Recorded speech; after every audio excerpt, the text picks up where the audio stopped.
Hey everyone, Ryan here at Etrailer. Today on our 2020 Ford F53 motorhome, we're going to be checking out the Demco Dominator tow bar.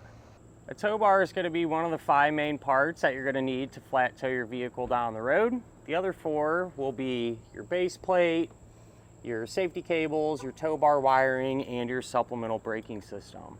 And when it comes to picking out a tow bar, it's a pretty important decision because one being, it's going to be the connection point that holds the front of your vehicle to the back of your motorhome. So you want something that you can rely on. And also because it's what you're primarily going to be handling whenever you're unhooking and setting everything up. So you want something that's easy to use, right? And with the Dominator here, it's definitely more of a premier type tow bar. It has quite a few things going for it that should kind of check both of those boxes, you know, being reliable and easy to use, things like that. So as far as how this is going to pull your vehicle down the road, I feel like it should do a pretty good job. And I say that partly because it's a long tow bar. And generally speaking, the more distance you have between your towed vehicle and the motorhome, the better. It'll just help it ride more true and straight whenever you're going down the road. And it'll be a lot more responsive when you go to make those tight turns. The tow bar is going to have a 7,500 pound weight capacity, which is definitely up there. And I feel like because of that too, it should help absorb some of that road shock a little bit better when you hit a pothole or something like that. And even with it being heavy duty, one of the really nice things about it is the fact that it's really lightweight. And that's because the majority of the tow bar is made from aluminum, so it's going to be a lot easier to handle, you know, a little bit easier on your back when you're bent over, getting everything hooked up. The way you would set everything up, it's real simple. You just have a pin and clip here, and that's really all there is to it. With that said, this particular tow bar is going to be compatible with Blue Ox as well as Curt base plates. But if you happen to have a different type of base plate, chances are really good that there will be an adapter available that you can pick up, allowing you to swap the ends out and let it match up with the current base plate that you have on your vehicle. Something that I always recommend when it comes to tow bars, and this is going to hold true whether you go with this one or a different one, is to try to find one that has a non-binding feature, which this one has. Because it just makes life a lot easier. Because what can happen whenever you're flat towing, you get to where you're going and you try to unhook. If the arms are extended and locked into place, a lot of times it can be real difficult to get the ends separated because they're in a bind. So if that were to happen with this one, all you're going to have to do is push these tabs here. That'll release that tension and make it easy to get unhooked. Something to pay attention to if you end up going with this one is whenever you set your tow bar up, you're always going to want these tabs on the inside, all right, like we have it here today, because if you have them the other way around and you make a super wide turn or something like that, you can damage these little tabs up here at the front. So good habit to get into, and you know, make sure that if you find yourself in a super tight situation where you have to make that turn, you're not going to have to worry about hurting the tow bar. You do get some extras with the tow bar, one of them being this little rod here that's on the side of the arm. What that's for is to act as a cable management system.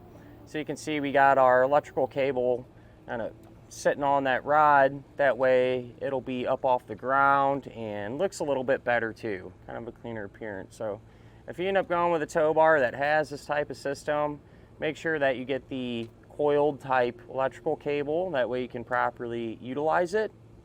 And this tow bar is also going to come included with safety cables. So one less thing that you're going to have to worry about picking up separately. And also, excuse me, built into the tow bar is a drop or rise shank. Comes in that drop position, which the vast majority of the time, that's what you're going to end up needing, right? So set up a lot of these flat tows here, and almost every single one of them requires a high-low adapter, which is this piece here.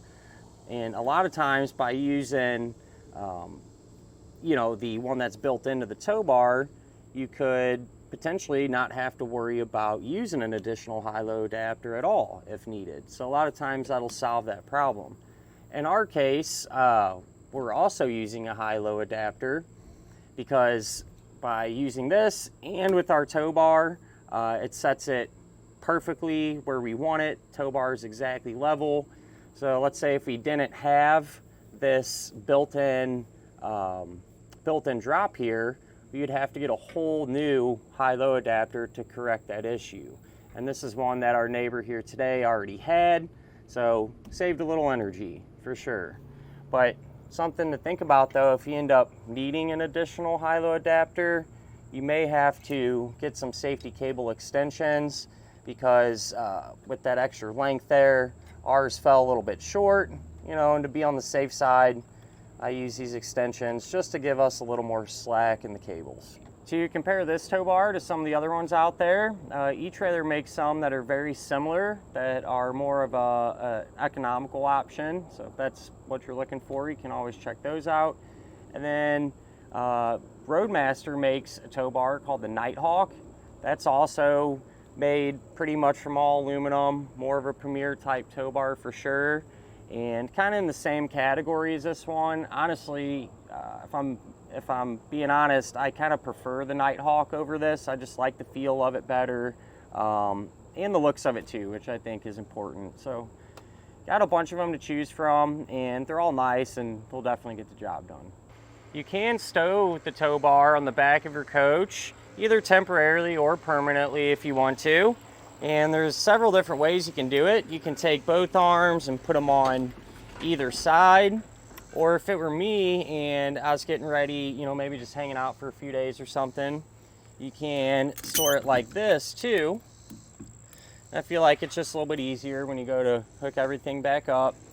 Now with that in mind, especially if you plan on keeping this back here permanently, I do like to recommend picking up a locking hitch pin. That way it'll be secured to your motorhome's hitch, and also a bag or a cover just to help keep the weather and the elements off of it, keep it in better shape. But other than that, at the end of the day, you know, a nice tow bar, it's going to work with quite a few different base plates. It's lightweight and easy to use, so you really can't ask for too much more.